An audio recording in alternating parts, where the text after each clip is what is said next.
नमस्कार, मी Radhika the royal टेस्टमध्ये तुम्हा सर्वांचे खूप खूप स्वागत। आज आपण नवरात्री स्पेशल उपवासाचे मेदू वडे आणि सोबतच आंबट गोड सांबर बनवणार आहोत। त्यासाठी पॅन मी गॅसवरती गरम करायला ठेवलेला आहे।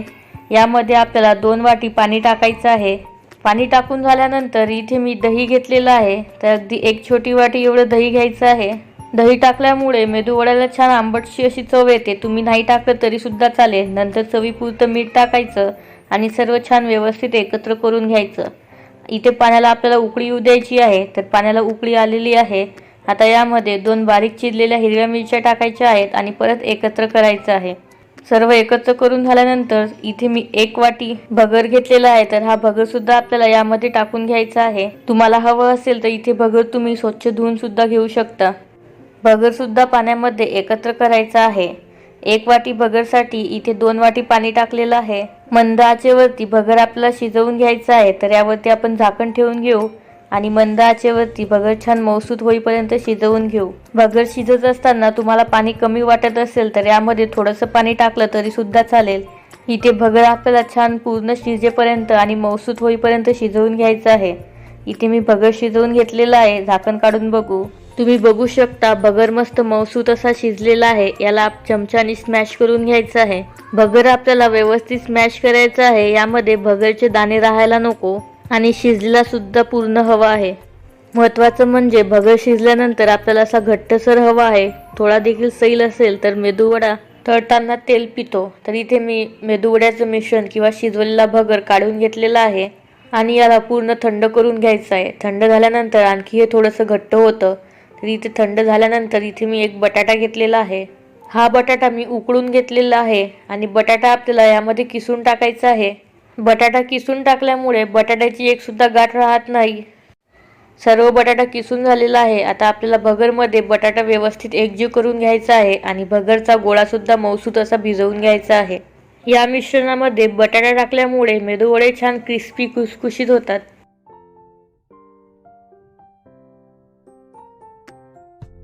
शिजवलेला भगर आणि उकळलेला बटाटा व्यवस्थित एकजीव करून झालेला आहे आणि याचा मस्त सॉफ्ट मऊसूत असा गोळा सुद्धा भिजवून झालेला आहे।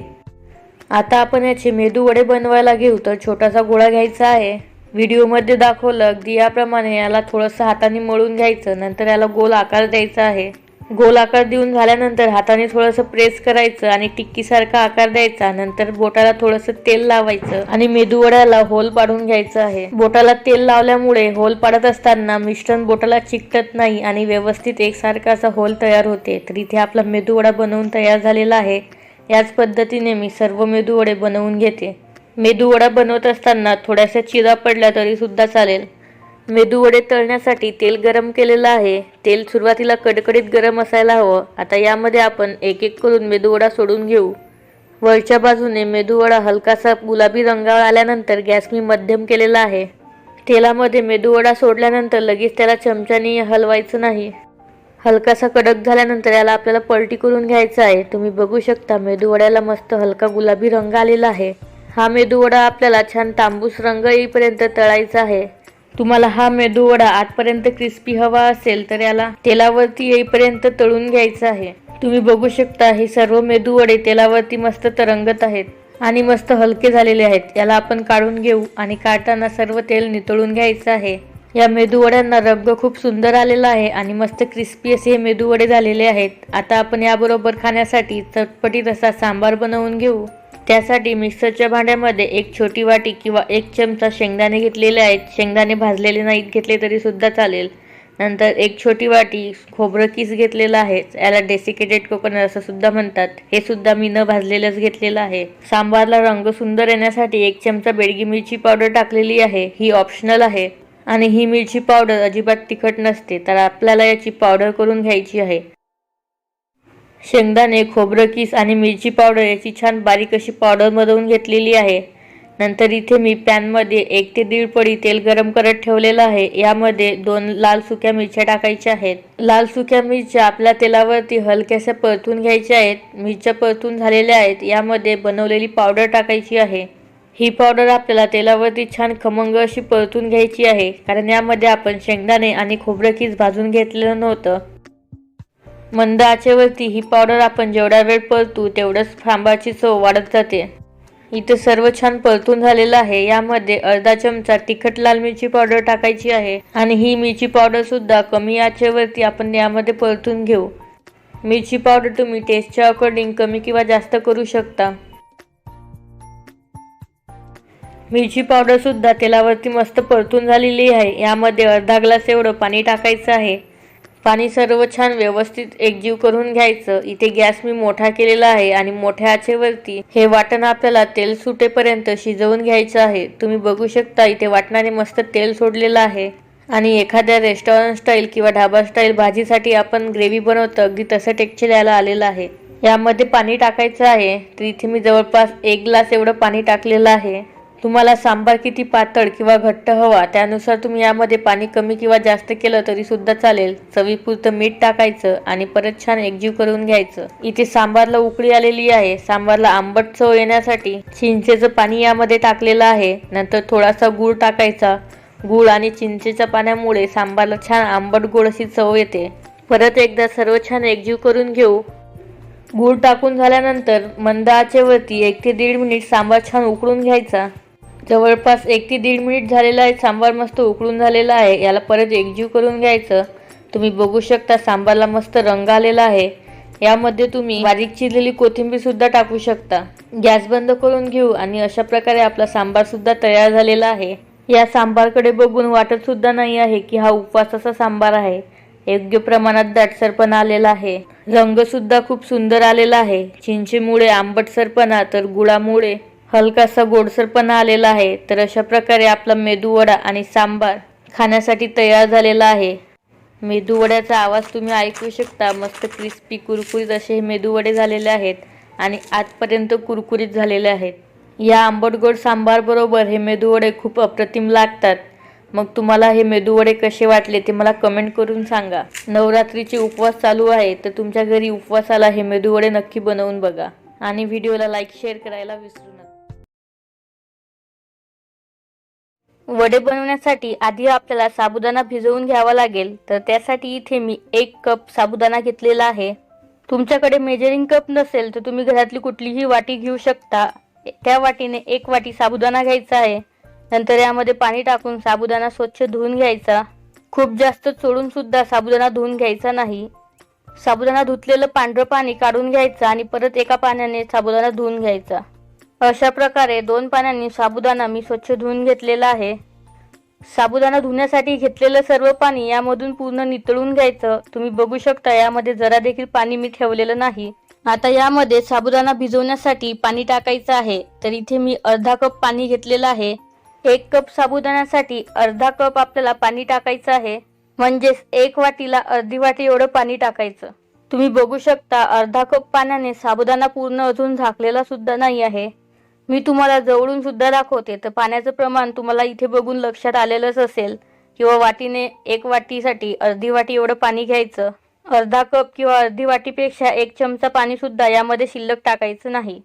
यावरती झाकण ठेवून घेऊ आणि कमीत कमी 5 तासांसाठी किंवा तुम्हाला शक्य असेल तर तुम्ही रात्रभर सुद्धा याला भिजत ठेवू शकता। साबुदाणा वडे हे गरम गरम छान लागतात। तर आधी वडे न बनवता आपण आधी चटणी बनवून घेऊ। तर त्यासाठी मी 1 वाटी भाजलेले शेंगदाणे घेतलेले आहेत। तुम्हाला चटणी किती हवी त्यानुसार तुम्ही शेंगदाण्याचं प्रमाण कमी जास्त करू शकता। नंतर 2 हिरव्या मिरच्या यामध्ये टाकायच्या। पाव चमचा जिरं टाकायचं। तुम्ही उपवासाला खात नसाल तर स्किप केलं तरी सुद्धा चालेल। पाव चमचा किंवा चवीनुसार मीठ टाकायचं। पाव चमचा साखर टाकायची। साखर आवडीनुसार कमी जास्त करू शकता। नंतर 1 चमचा लिंबाचा रस यामध्ये टाकायचा। चटणीला आंबटपणा कसा हवा त्यानुसार तुम्ही लिंबाचा रस कमी जास्त टाकू शकता। नंतर थोडीशी कोथिंबीर टाकायची आणि पाणी न टाकता मिक्सर चालू बंद करून याला थोडंसं बारीक करून घ्यायचं। तुम्ही जर उपवासाला कोथिंबीर खात नसाल तर कोथिंबीर सुद्धा नाही टाकली तरी सुद्धा चालेल। कोथिंबीरमुळे फक्त रंग छान येतो। मस्त जाडसर असं याला मी वाटून घेतलेलं आहे। आता यामध्ये पाणी टाकायचं। तुम्हाला चटणी किती घट्ट किंवा किती पातळ हवी त्यानुसार यामध्ये पाणी टाकायचं। झाकण लावून परत मिक्सरला फिरवून घ्यायचं। पाणी टाकून चटणी मी वाटून घेतलेली आहे। कोथिंबीर टाकलेली असल्यामुळे चटणीला रंग सुद्धा खूप सुंदर आलेला आहे। मी ही चटणी एकदम बारीक न वाटता थोडीशी जाडसरच ठेवलेली आहे. तुम्हाला हवी असेल तर तुम्ही यापेक्षा सुद्धा बारीक वाटून घेऊ शकता. इथे आपली उपवासाची चटपटीत अशी शेंगदाणा चटणी खाण्यासाठी तयार झालेली आहे. याला बाजूला ठेवून घेऊ आणि आपण वडे बनवायला घेऊ. मी इथे जवळपास 5 तास साबुदाणा भिजत ठेवलेला होता, तर झाकण काढून घेऊ. साबुदाणा मस्त भिजला गेलेला आहे. अर्धा कप पाण्यामध्ये साबुदाणा मस्त भिजला गेलेला आहे आणि यामध्ये पाण्याचं प्रमाण जरा देखील जास्त झालेलं नाही. साबुदाणा एकमेकांना चिकटलेला सुद्धा नाही आहे. तुम्ही बघू शकता मस्त मोकळा आणि सुटसुटीत असा हा साबुदाणा भिजला गेलेला आहे. तुम्ही अगदी पहिल्यांदा जरी साबुदाणा वडे बनवत असाल तर हा व्हिडिओ बघून तुमचा साबुदाणा वडा अजिबात चुकणार नाही आणि फुटणार तर नाहीच नाही. भिजवून घेतलेला साबुदाणा वडे बनवण्यासाठी आपण मोजून घेणार आहोत. तसा 1 कप साबुदाणा हा भिजवल्यानंतर 2 कप होतो, तरी सुद्धा तुम्हाला दाखवण्यासाठी म्हणून मी मोजून घेणार आहे. तर 1 कप साबुदाणा मी यामध्ये टाकलेला आहे आणि हा एक दुसरा कप, म्हणजे टोटल 2 कप साबुदाणा आपला इथे झालेला आहे. यामध्ये 2 हिरव्या मिरच्या मस्त बारीक चिरून टाकायच्या. नंतर थोडीशी बारीक चिरलेली कोथिंबीर टाकायची. ही ऑप्शनल आहे, नसेल टाकली तरी सुद्धा चालेल. नंतर पाव चमचा जिरं टाकायचं, पाव चमचा किंवा चवीनुसार मीठ टाकायचं. नंतर 1/4 कप यामध्ये भाजलेल्या शेंगदाण्याचं कूट टाकायचं आहे. म्हणजेच 2 वाटी भिजवलेल्या साबुदाण्यामध्ये पाव वाटी शेंगदाण्याचं कूट टाकायचं आहे. आधी चमच्यानी सर्व छान एकत्र करून घ्यायचं. वड्यांना रंग छान येण्यासाठी यामध्ये मी पाव चमचा बेडगी मिरची पावडर टाकलेली आहे. ही नाही टाकली तरी सुद्धा चालेल, किंवा वड्यांना तिखटपणा येण्यासाठी तुम्ही हिरव्या मिरची ऐवजी लाल मिरची पावडर सुद्धा टाकू शकता. आज आपण साबुदाणा वडा बटाटा किंवा आलू न टाकता बनवणार आहोत आणि वड्याला बाइंडिंग सुद्धा यायला हवी, तर त्यासाठी इथे मी 2 कच्ची केळी घेतलेली आहेत. 2 कच्ची केळी मी आधी कुकरला थोडंसं पाणी टाकून मोठ्या आचेवरती 2 शिट्ट्या काढून शिजवून घेतलेली आहेत. केळी खूप जास्त सुद्धा शिजवून घ्यायची नाही, तर 80 ते 90% आपल्याला शिजवायची आहे. तुम्ही बघू शकता अजून पण केळीमध्ये हलकासा कच्चीपणा राहिलेला आहे. तर याला आधी स्मॅशरने स्मॅश करून घेऊ, किंवा तुम्ही किसणीने किसून सुद्धा घेऊ शकता. केळीला मी व्यवस्थित असं स्मॅश करून घेते. मॅश करून घेतलेली केळी मी मेजरिंग कपमध्ये टाकून घेतलेली आहे आणि तुम्ही बघू शकता 1 कपाला हे थोडीशी कमी आहे, म्हणजेच पाऊण कप एवढी ही कच्ची केळी आपली भरलेली आहे. पाऊण कप किंवा पाऊण वाटी केळी साबुदाण्यामध्ये टाकून घ्यायची आणि अगदी हलक्या हाताने याला एकत्र करून घ्यायचं. साबुदाणा तुटणार नाही अशा पद्धतीने याला व्यवस्थित एकत्र करून घ्यायचं. इथे मी केळी वापरलेली आहे. तुम्ही बटाटा घेत असाल तर बटाटा सुद्धा आपल्याला पाऊण वाटीच घ्यायचा आहे किंवा पाऊण कप घ्यायचा आहे.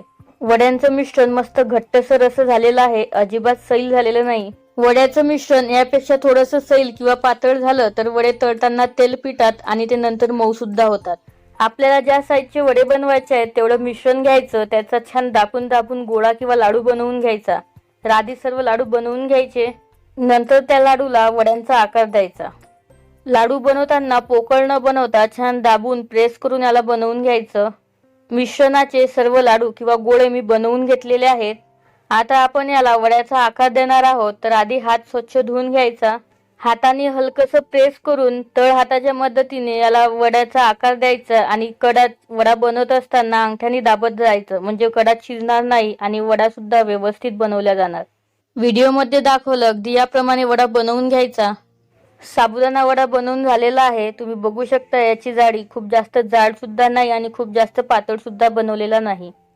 याच पद्धतीने परत एक वडा मी तुम्हाला बनवून दाखवते. आधी मिश्रणाचे सर्व गोळे बनवून घेतल्यामुळे वडे बनवायला सुद्धा खूप सोपी जातात आणि वड्यांना हात स्वच्छ असल्यामुळे आकार सुद्धा व्यवस्थित येतो. असेच मी सर्व वडे बनवून घेते. इथे माझे सर्व वडे बनवून झालेले आहेत. सर्व वडे अगदी एकसारखे असे बनवून झालेले आहेत आणि खूप सुंदर दिसत आहेत. आता आपण वडे तळून घेणार आहोत. तर तळण्यासाठी तेल छान मोठ्या आचेवरती कडकडीत गरम करून घेतलेलं आहे. एक एक करून यामध्ये साबुदाणा वडा सोडून घ्यायचा. तेलामध्ये बसणार तेवढे साबुदाणा वडे सोडून झाल्यानंतर गॅस आपल्याला मध्यम ते मोठ्या आचेवरती करायचा आहे. नंतर 20 ते 30 सेकंदामध्ये साबुदाणा वडा हा हलकासा कडक होतो, तर ते एकमेकांना चिकटतात. तर ते आधी आपल्याला वेगळं करून घ्यावं लागेल. व्हिडिओमध्ये दाखवलं या पद्धतीने झाडाच्या मदतीने याला वेगळं करून घ्यायचं. अगदी सहज वेगळे होतात. तुम्ही हे साबुदाणा वडे बघू शकता, वरच्या बाजूने असे टम्म फुगलेले आहेत. वडे जेव्हा असे टम्म फुगतात याचा अर्थ समजून घ्यायचा की वडा आपला तिथून फुटणार आहे. वड्यांना आपण पलटून घेणार आहोत आणि अगदी 5 ते 10 सेकंदच खालची बाजू तळून घेणार आहोत. यापेक्षा जास्त वेळ जर आपण याला तळलं तर वडे आपले ज्या बाजूने फुगलेले आहेत त्या बाजूने फुटणार आहेत. वडे फुटायच्या आधीच आपण याला तेलामधून बाहेर काढून घेऊ। वडे जेव्हा असे टम्म फुगतात याचा अर्थ समजून जायचं की त्यामध्ये भरपूर वाफ भरली गेलेली आहे आणि त्या वाफेला बाहेर पडायचं आहे। जेव्हा वाफ बाहेर पडते तेव्हा साबुदाणा वडा हा फुटतो। तुम्हाला जेव्हा केव्हा वाटेल की साबुदाणा हा टम्म फुगलेला आहे तेव्हा त्याला लगेच तेलामधून बाहेर काढायचं, म्हणजे साबुदाणा वडा हा तेलामध्ये अजिबात फुटणार नाही। सर्व साबुदाणा वडे मी तळून घेतलेले आहेत। वड्यांचा आवाज तुम्ही ऐकू शकता आणि वरच्या बाजूने वडे मस्त कुरकुरीत सुद्धा झालेले आहेत। वरच्या बाजूने जेवढे कुरकुरीत झालेले आहेत आतल्या बाजूने तेवढेच मऊ सुद्धा झालेले आहेत आणि आतमधून मस्त पोकळ सुद्धा झालेले आहेत। वड्यांमधला साबुदाणा सुद्धा अगदी मोत्यासारखा फुलून आलेला आहे, कुठेही तो तुटलेला नाही, अगदी अख्खा जसा तसा आहे। तुम्ही नेहमी उकडलेला बटाटा टाकून साबुदाणा वडा बनवत असाल तर एक वेळ कच्ची केळी वापरून तुम्ही साबुदाणा वडा बनवून बघा। चवीमध्ये अजिबात फरक पडत नाही, फक्त केळी वापरून बनवलेला साबुदाणा वडा हा खूप जास्त कुरकुरीत बनतो। तुम्हाला हे साबुदाणा वडा कसा वाटला ते मला कमेंट करून नक्की सांगा। इथे मी 2 कच्ची साल काढून घेतलेली बटाटे घेतलेले आहेत। इथे बटाटे आपल्याला उकडून घ्यायचे नाही आहेत। सर्वात आधी आपल्याला बटाटे किसून घ्यायचे आहेत, तर त्यासाठी इथे जाड किसणीने बटाटे किसून घेऊयात। कुरकुरीत भजी बनवण्यासाठी आपल्याला जाड किसलेला बटाटा हवा आहे। बारीक किसणीने किसलेल्या बटाट्याने भजी कुरकुरीत होत नाहीत। दोन्ही बटाटे किसून झालेले आहेत। बटाट्याचा हा किस आपल्याला स्वच्छ धुवून घ्यायचा आहे, तर यामध्ये पाणी टाकून घेऊ। पाणी टाकून झाल्यानंतर बटाट्याचा किस स्वच्छ धुवून घ्यायचा आहे आणि व्हिडिओमध्ये दाखवलं अगदी याप्रमाणे यामध्ये असलेलं सर्व पाणी निथळून घ्यायचं आहे। भजी बनवण्यासाठी बटाट्याच्या किसामध्ये थोडं देखील पाणी राहायला नको। पाणी राहिलं तर भज्यांचं मिश्रण हे पातळ होतं। उरलेल्या बटाट्याच्या किसामधून सुद्धा पाणी सर्व निथळून घेऊया। इथे मी सर्व बटाट्यामधलं पाणी निथळून घेतलेलं आहे। आता यामध्ये आपल्याला 2 चमचे साबुदाण्याचं पीठ टाकायचं आहे। साबुदाणा मिक्सरला बारीक करून त्याचं पीठ बनवून घ्यायचं आहे। नंतर इथे मी 1 वाटी भगरचं पीठ घेतलेलं आहे। यामध्ये सुरुवातीला 4 चमचे एवढं भगरचं पीठ टाकून घेऊ। नंतर गरजेनुसार थोडं पीठ आपल्याला यामध्ये वाढवायचं आहे। उपवासाची भजी बनवण्यासाठी इथे आपल्याला फक्त साबुदाणा आणि भगरचं पीठ वापरायचं आहे। नंतर यामध्ये चवीनुसार मीठ टाकायचं, पाव चमचा आमचूर पावडर टाकायची आहे, अर्धा चमचा मिरची आणि जिऱ्याची पेस्ट टाकायची आहे। नंतर इथे मी अर्ध लिंबू घेतलेला आहे। यापैकी अगदी थोडंसं लिंबू आपल्याला यामध्ये पिळायचं आहे आणि सर्व एकजीव करून आपल्याला भज्यांचं मिश्रण बनवून घ्यायचं आहे। इथे तुम्ही आमचूर पावडर तुमच्या आवडीनुसार कमी किंवा जास्त करू शकता। लिंबाच्या रसाचं प्रमाण आवडीनुसार कमी किंवा जास्त करू शकता आणि तिखटपणा सुद्धा। भज्याचं मिश्रण बनवण्यासाठी यामध्ये आपल्याला पाण्याचा वापर अजिबात करायचा नाही आहे। आलूमध्ये असलेल्या ओलसरपणामुळेच भज्यांचं मिश्रण भिजवल्या जाते। यामध्ये परत 2 चमचे एवढं भगरचं पीठ टाकलेलं आहे। हे मिश्रण भिजवण्यासाठी मी पूर्ण 6 चमचे एवढं भगरचं पीठ वापरलेलं आहे। भज्यांसाठी मिश्रण आपलं भिजवून झालेलं आहे, तर आपल्याला या प्रकारे याची भजी तळायची आहेत। भजी तेलामध्ये सोडत असताना त्याला दाबून किंवा प्रेस करून तेलामध्ये सोडायचं नाही, नाहीतर भजी कुरकुरीत होत नाहीत। भजी तळण्यासाठी तेल आपल्याला कडकडीत गरम असायला हवं, तर त्यासाठी आधी तेल चेक करायचं। तुम्ही बघू शकता तेल छान कडकडीत गरम आहे। तर आता यामध्ये एक एक करून भजे सोडायची आहेत। भजे तेलामध्ये सोडत असताना गॅस इथे मोठाच ठेवलेला आहे। मोठ्या आचेवरती ही भजी आपल्याला तांबूस रंग आणि कुरकुरीत होईपर्यंत तळायची आहेत। भजी हलकीशी कडक झाल्यानंतर याला पलटून घ्यायचं आहे आणि एकमेकांना चिकटलेली भजी वेगळी करायची आहेत।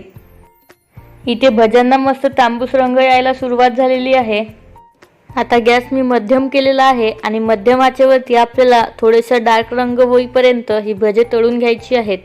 तर तुम्ही बघू शकता भज्यांना डार्क रंग आलेला आहे। याला काढून घेऊयात आणि याच पद्धतीने उरलेली सर्व भजी तळून घेऊ। भजी तळत असताना गॅस मोठा ठेवायचा आहे आणि भजी तळून होत आली की गॅस मध्यम ठेवायचा आणि मध्यम आचेवरती रंग हलकासा डार्क होईपर्यंत याला तळून घ्यायचं आहे। तर तुम्ही इथे बघू शकता या भज्यांना मस्त रंग आलेला आहे। याला सुद्धा काढून घेऊया। उपवासाची ही भजी तुम्ही कुठल्या पण चटणी बरोबर खाऊ शकता। आता याबरोबर खाण्यासाठी मी मिरच्या तळून घेत आहे। ही भजी एवढी जास्त चटपटीत आणि कुरकुरीत होतात की याबरोबर मिरचीची सुद्धा गरज नाही आहे। मिरची पण तळून झालेली आहे। तर अशा प्रकारे आपली उपवासाची कुरकुरीत आणि चटपटीत भजी खाण्यासाठी तयार झालेली आहेत। तळलेल्या मिरचीवरती थोडंसं मीठ टाकल्यामुळे मिरचीची चव वाढते आणि सोबतच भज्यांची सुद्धा। तर मिरचीवरती थोडंसं मीठ टाकून एकत्र करून घेऊ। तुम्हाला मी भजी तोडून दाखवते, तुम्ही याचा आवाज ऐकू शकता। खूप जास्त कुरकुरीत अशी उपवासाची भजी तुमच्या घरी तुम्ही या नवरात्रीत नक्की करून बघा. कशी वाटली ते मला कमेंट करून सांगा. व्हिडिओला लाईक आणि शेअर करायला विसरू नका. साबुदाणा वडा बनवण्यासाठी इथे मी 1 वाटी साबुदाणा घेतलेला आहे. सर्वात आधी आपल्याला साबुदाणा हलकासा भाजून घ्यायचा आहे. पावसाळा असल्यामुळे साबुदाणा हा थोडासा वातळ होतो. साबुदाणा वडा बनवण्यासाठी आपल्याला साबुदाण्याची पिठी हवी आहे. तर पिठी व्यवस्थित होण्यासाठी हलकासा आपण साबुदाणा कमी ते मध्यम आचेवरती थोडासा कडक होईपर्यंत याला भाजून घेऊ. साबुदाणा भाजून झालेला आहे. याला रूम टेम्परेचरवरती थंड करून घ्यायचा आहे. साबुदाणा पूर्ण थंड झाल्यानंतर मिक्सरच्या भांड्यामध्ये टाकायचं. झाकण लावून मिक्सरला याची पावडर करून घ्यायची आहे. पावडर करत असताना शक्य तेवढी बारीक पावडर करून घ्यायची आहे. इथे मी साबुदाण्याची पावडर करून घेतलेली आहे, तुम्ही बघू शकता. साबुदाण्याची पावडर एका भांड्यामध्ये काढून घेऊयात आणि यामध्ये अर्धी वाटी शेंगदाण्याचं कूट टाकायचं आहे.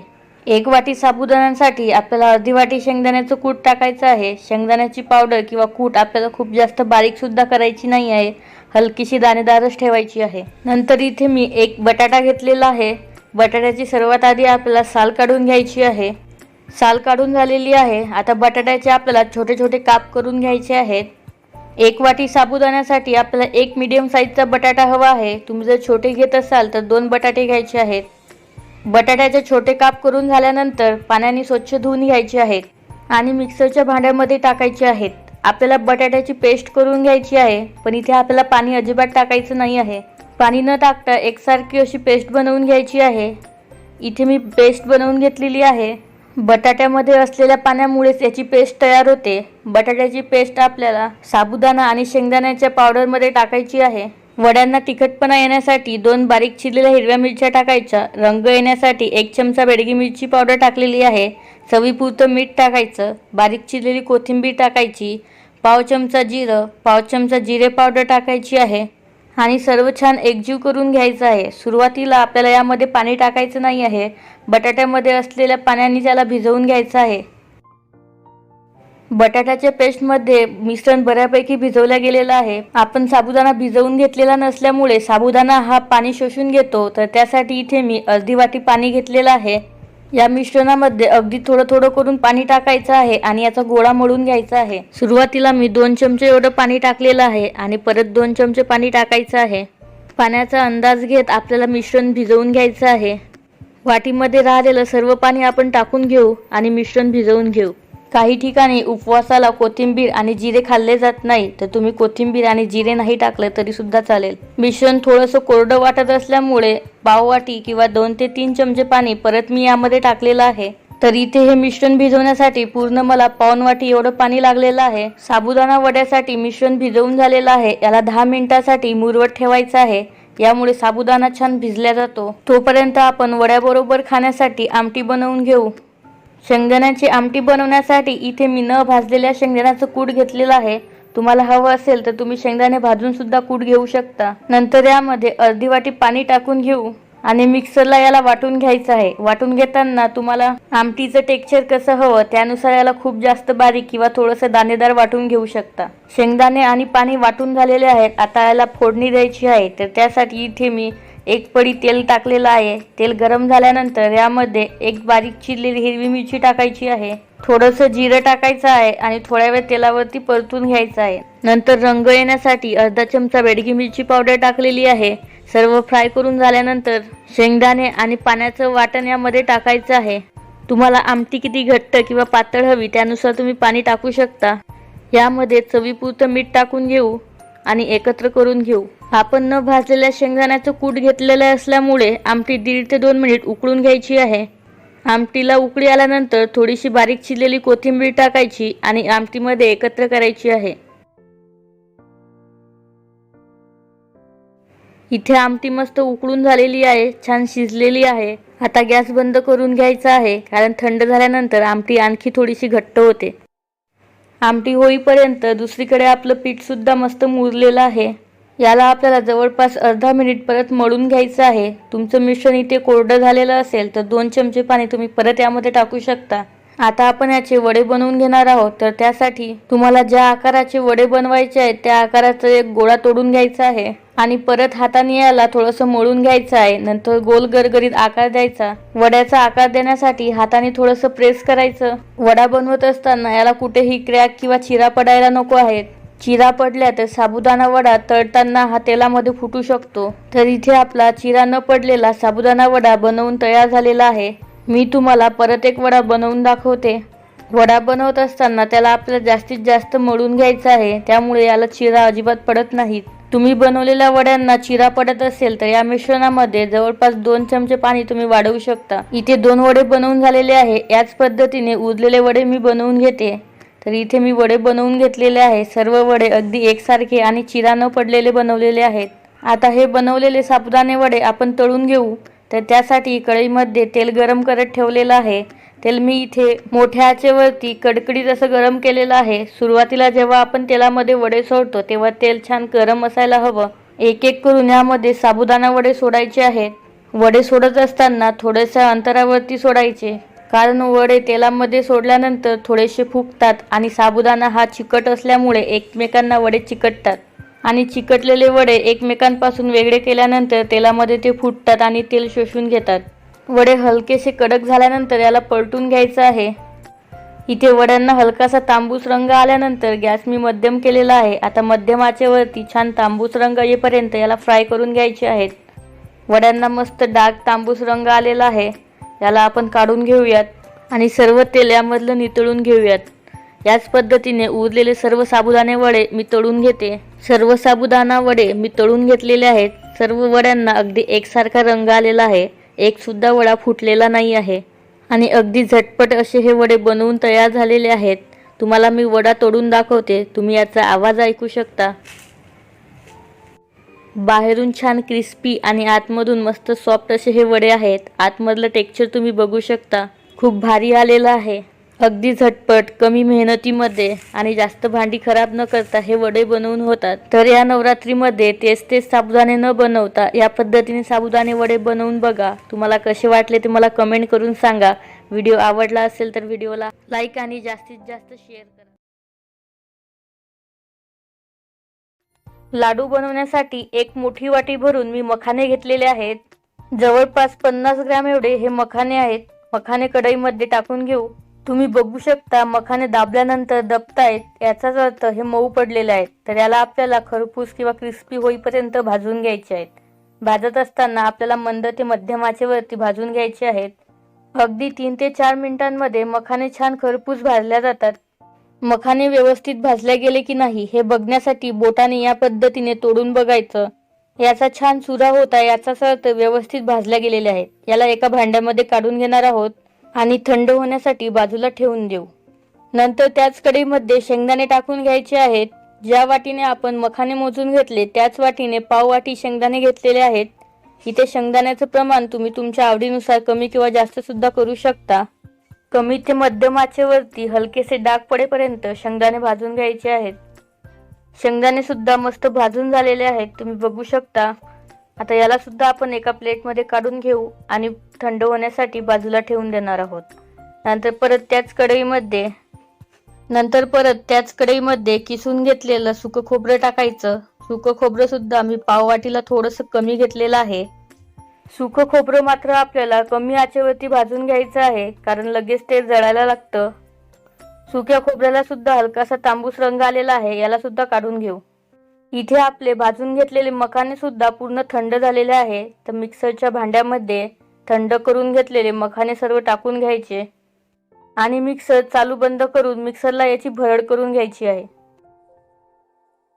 मखान्याची भरड करून झालेली आहे, तुम्ही बघू शकता. या मखान्यांची मी एकदम बारीक अशी पावडर केलेली नाही, तर हलकसं जाडसरच ठेवलेलं आहे. मखान्याची भरड किंवा पावडर एका भांड्यामध्ये काढून घ्यायची. नंतर इथे मी भाजून घेतलेले शेंगदाणे पूर्ण थंड करून साल काढून घेतलेली आहे. साल काढलेले शेंगदाणे त्याच मिक्सरच्या भांड्यामध्ये टाकायचे आणि भाजलेलं सुकं खोबरं सुद्धा पूर्ण थंड झाल्यानंतर यामध्ये टाकायचं आहे. शेंगदाणे आणि सुकं खोबरं सुद्धा मिक्सर चालू बंद करून जाडसर फिरवून घ्यायचे आहेत. शेंगदाणे आणि सुक्या खोबऱ्याची सुद्धा भरड करून झालेली आहे. शेंगदाणे सुद्धा जाडसरच मी मिक्सरला फिरवून घेतलेले आहेत. खूप जास्त जर आपण याला बारीक केलं तर लाडू खाताना टाळ्याला चिकटू शकतात. बारीक करून घेतलेले शेंगदाणे मखाण्याच्या पावडर मध्ये टाकून घ्यायचे आणि छान एकत्र करून घ्यायचं. इथे आपलं लाडूसाठीचं मिश्रण तयार झालेलं आहे. नंतर कढईमध्ये ज्या वाटीने आपण मखाने मोजून घेतलेले आहेत त्याच वाटीने अर्धी वाटी गूळ टाकून घ्यायचा आहे. गूळ लवकर विरघळण्यासाठी यामध्ये एक मोठा चमचा पाणी टाकून घ्यायचं आणि सर्वात कमी आचेवरती गुळामध्ये असलेले सर्व खडे विरघळून घ्यायचे. नंतर यामध्ये 2 वेलचीचे अख्खे दाणे टाकायचे आहेत. तुम्हाला हवं असेल तर तुम्ही यामध्ये वेलची पूड सुद्धा टाकू शकता. गुळाला एक उकळी आल्यानंतर बनवून घेतलेलं मखाना, शेंगदाणा आणि सुक्या खोबऱ्याची पावडर यामध्ये टाकून घ्यायची आहे आणि कमी आचेवरतीच याला छान एकत्र करून घ्यायचं. सर्व छान एकत्र करून झालेलं आहे. यामध्ये 1 चमचा तूप टाकून घ्यायचं आहे. तुम्हाला तूप टाकायचं नसेल तर नाही टाकलं तरी सुद्धा चालेल. तूप सुद्धा छान एकत्र करून घ्यायचं. गॅस आता बंद करायचा. थोड्या वेळ मी हे लाडूचं मिश्रण थंड करून घेतलेलं आहे. लाडूचं मिश्रण पूर्ण सुद्धा थंड करून घ्यायचं नाही तर हाताला चटका बसणार नाही इथपर्यंतच ते थंड करायचं आणि गरम गरम असताना त्याचे लाडू बनवून घ्यायचे. मिश्रण जेवढं गरम असेल तेवढंच लाडू वळायला अगदी सोपी जातात. इथे गरम गरम मी लाडू बनवून घेतलेले आहेत. तुम्ही बघू शकता अगदी सहज लाडू बनवल्या जात आहेत. इथे मी छान गोल गरगरीत असा लाडू बनवून घेतलेला आहे. तुम्हाला ज्या साईजचा लाडू बनवायचा आहे तेवढं मिश्रण घ्यायचं आणि व्हिडिओमध्ये दाखवल्याप्रमाणे लाडू बनवून घ्यायचा. लाडू बनवत असताना फक्त एक काळजी घ्यायची की मिश्रण जसं थंड होत जाणार तसं लाडू वळायला थोडे कठीण जातात. मखाण्यामध्ये भरपूर प्रमाणात प्रोटीन असतं. शेंगदाणे आणि गूळ शरीरासाठी किती फायदेशीर आहे हे तर तुम्हाला माहितीच आहे. म्हणजेच काय, आपण बनवलेले मखाना लाडू हे खूप पौष्टिक आहेत. इथे मी सर्व लाडू बनवून घेतलेले आहेत. मस्त गोल गरगरीत झालेले आहेत. या 9 दिवसाच्या उपवासामध्ये हे लाडू तुम्ही नक्की करून बघा. तुम्हाला मी एक लाडू तोडून सुद्धा दाखवते. तुम्ही बघू शकता मस्त खुसखुशीत झालेले आहेत. मखाना, शेंगदाणा आणि सुक्या खोबऱ्याची बारीक पावडर न करता त्याची भरड केलेली असल्यामुळे लाडू खाताना टाळूला चिकटत सुद्धा नाहीत. लाडू बनवण्यासाठी आपल्याला गुळाचा पाक सुद्धा करायची गरज नाही किंवा बाइंडिंग येण्यासाठी किंवा लाडू वळण्यासाठी तूप सुद्धा जास्त लागत नाही. त्यामुळे या उपवासाला तुम्ही मखाना लाडू नक्की करून बघा. तुम्हाला कसे वाटले ते मला कमेंट करून नक्की सांगा. तुम्हाला लाडू जरा देखील आवडले असेल तर व्हिडिओला जास्तीत जास्त लाईक करा, व्हिडिओ शेअर करा आणि चॅनलला सबस्क्राईब सुद्धा करा.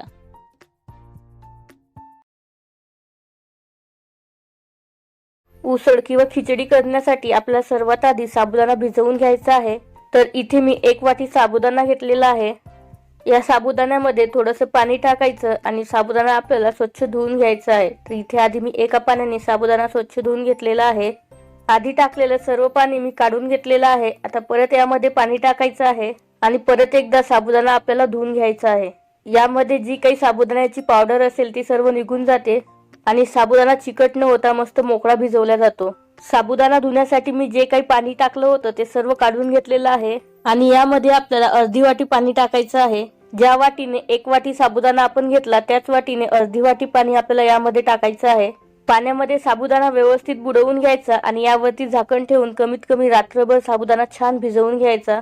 बघायला गेलं तर 5 ते 6 तासांमध्ये सुद्धा साबुदाणा छान भिजतो. पण तुमच्याकडे वेळ असेल तर रात्रभर नक्कीच भिजत ठेवा. तर मी हा साबुदाणा रात्री भिजत घातलेला होता आणि दुसऱ्या दिवशी सकाळी तुम्ही बघू शकता साबुदाणा मस्त भिजला गेलेला आहे. आता आपल्याला हा साबुदाणा मोकळा करून घ्यायचा आहे. तर आधी चमच्याने मी भांड्यापासून याला वेगळं करून घेते. आता याला छान हाताने मोकळं सुटसुटीत करून घ्यायचं आहे. तुम्ही बघू शकता साबुदाणा मस्त मोकळा सुटसुटीत झालेला आहे. एक दाणा मोकळा झालेला आहे. रात्रभर साबुदाणा भिजत ठेवलेला असल्यामुळे यामध्ये जरा देखील ओलसरपणा राहिलेला नाही. याउलट जर तुम्ही फक्त 4 ते 5 तास साबुदाणा भिजत घातला तर यामध्ये थोडासा ओलसरपणा राहतो. म्हणजे तो तुम्हाला तुमच्या हाताला सुद्धा जाणवतो. या साबुदाण्यामध्ये मी 1 वाटी शेंगदाण्याचं कूट म्हणजे शेंगदाण्याची पावडर करून टाकलेली आहे. सुरुवातीला 1 वाटी शेंगदाण्याचं कूट मी साबुदाण्यामध्ये एकत्र करून घेतलं. नंतर परत अर्धी वाटी शेंगदाण्याचं कूट मी यामध्ये टाकलेलं आहे. म्हणजेच टोटल 1.5 वाटी शेंगदाण्याचं कूट किंवा शेंगदाण्याची पावडर आपल्याला यामध्ये टाकायची आहे. आणि हे शेंगदाण्याचं कूट खूप जास्त बारीक न करता यामध्ये थोडेसे दाणे दाणे ठेवलेले आहेत. नंतर आपल्याला यामध्ये चवीपुरतं मीठ टाकायचं आहे आणि सर्व मस्त एकत्र करून घ्यायचं आहे. एकत्र करून झाल्यानंतर यावरती झाकण ठेवू आणि पुढची स्टेप बघू. उसळ करण्यासाठी एक मध्यम आकाराचा बटाटा त्याची साल काढून पातळ असा कापून घेतलेला आहे आणि हा कापून घेतलेला बटाटा एका पाण्याने स्वच्छ धुवून दुसऱ्या पाण्यामध्ये भिजत ठेवलेला आहे. पाण्यामध्ये बटाटा लाल किंवा काळा होत नाही त्यामुळे पाण्यामध्ये ठेवायचा. नंतर कढई गॅसवरती ठेवलेली आहे. या कढईमध्ये 1 पळी तेल टाकायचं. तेल तुम्ही आवडीनुसार थोडंसं कमी किंवा जास्त टाकलं तरी सुद्धा चालेल. नंतर तेलामध्ये 1 हिरवी मिरची बारीक चिरून टाकलेली आहे. मंद आचेवरती मिनिटभर मिरची तेलावरती परतून घ्यायची आहे आणि नंतर कापून घेतलेला सर्व बटाटा यामध्ये टाकायचा आहे. फक्त बटाट्यामधलं सर्व पाणी काढून घ्यायचं. इथे मी चवीपुरतं मीठ टाकलेलं आहे. फक्त मीठ टाकताना आपल्याला बटाट्यापुरतंच मीठ टाकायचं आहे. साबुदाणा आणि शेंगदाण्यासाठी मीठ आपण वेगळं असं टाकून घेतलेलं आहे. मीठ एकत्र करून झाल्यानंतर यावरती झाकण ठेवायचं आणि सर्वात कमी आचेवरती आपल्याला हा बटाटा मऊसूत असा शिजवून घ्यायचा आहे. 30 ते 40 सेकंद मंद आचेवरती मी बटाट्याला एक वाफ काढून घेतलेली आहे. बटाटा थोडासा कढईला चिकटलेला आहे तर हा वेगळा करून घेऊ. इथे बटाटा अजून पूर्णपणे शिजलेला नाही आहे तर परत यावरती झाकण ठेवायचं आणि वाफेवरती आपल्याला हा बटाटा शिजवून घ्यायचा आहे. तुम्हाला हवं तर यामध्ये तुम्ही थोडंसं पाणी टाकू शकता, पण पाण्यापेक्षा वाफेवरती शिजलेल्या बटाट्याची चव चांगली लागते. जवळपास 2 ते 3 मिनिट झालेले आहेत. बटाटा वाफेवरती शिजवून घेत आहे. मध्ये 1 ते 2 वेळा मी बटाटा चमच्याने हलवून घेतला होता, कारण बटाटा कढईला लवकर चिकटतो. इथे आपला बटाटा मस्त शिजलेला आहे. आता यामध्ये मी अगदी थोडीशी मिरची पावडर टाकलेली आहे. तुम्हाला नसेल टाकायची तर नाही टाकली तरी सुद्धा चालेल. तुम्ही पूर्ण हिरव्या मिरचीमध्ये सुद्धा ही खिचडी किंवा उसळ बनवू शकता. मिरची पावडर तेलामध्ये 5-10 सेकंद परतून झाल्यानंतर एकत्र करून घेतलेला शेंगदाण्याचं कूट आणि साबुदाणा टाकायचा आहे. साबुदाण्यामध्ये मीठ आपण आधीच टाकलेलं असल्यामुळे परत वेगळं असं मीठ टाकायची गरज नाही. अर्धा मिनिटभर तरी मंद ते मध्यम आचेवरती आपल्याला हा साबुदाणा परतून घ्यायचा आहे. साबुदाणा परतून झाल्यानंतर यामध्ये आपल्याला पाण्याचा हबका टाकायचा आहे. पाण्याचा हबका टाकल्यामुळे साबुदाणा हा अगदी मोत्यासारखा ट्रान्सपरंट होतो आणि साबुदाण्याची उसळ ही कडक न होता मस्त मऊ लुसलुशीत होते. आता या कढईवरती झाकण ठेवायचं आहे आणि सर्वात कमी आचेवरती सुरुवातीला 2 मिनिट एक वाफ काढून घ्यायची आहे. इथे मी उसळला 2 मिनिट एक वाफ काढून घेतलेली आहे आणि झाकण काढताना वाफेचं जे काही झाकणावरती पाणी असेल ते सुद्धा यामध्ये टाकलेलं आहे आणि चमच्याने सर्व उसळ आपल्याला हलवून किंवा एकत्र करून घ्यायची आहे आणि परत यावरती झाकण ठेवायचं आणि 2 मिनिट वाफ काढून घ्यायची. तर ही प्रोसेस आपल्याला 3 ते 4 वेळ करायची आहे, म्हणजे पूर्ण 10 मिनिट तरी मंद आचेवरती खिचडीला वाफ काढून घ्यायची आहे. सर्वात कमी आचेवरती 10 मिनिट वाफ काढून घेतलेली असल्यामुळे साबुदाणा हा मस्त मोकळा सुटसुटीत होतो आणि ट्रान्सपरंट सुद्धा होतो. इथे आपली साबुदाण्याची उसळ किंवा साबुदाण्याची खिचडी खाण्यासाठी तयार झालेली आहे.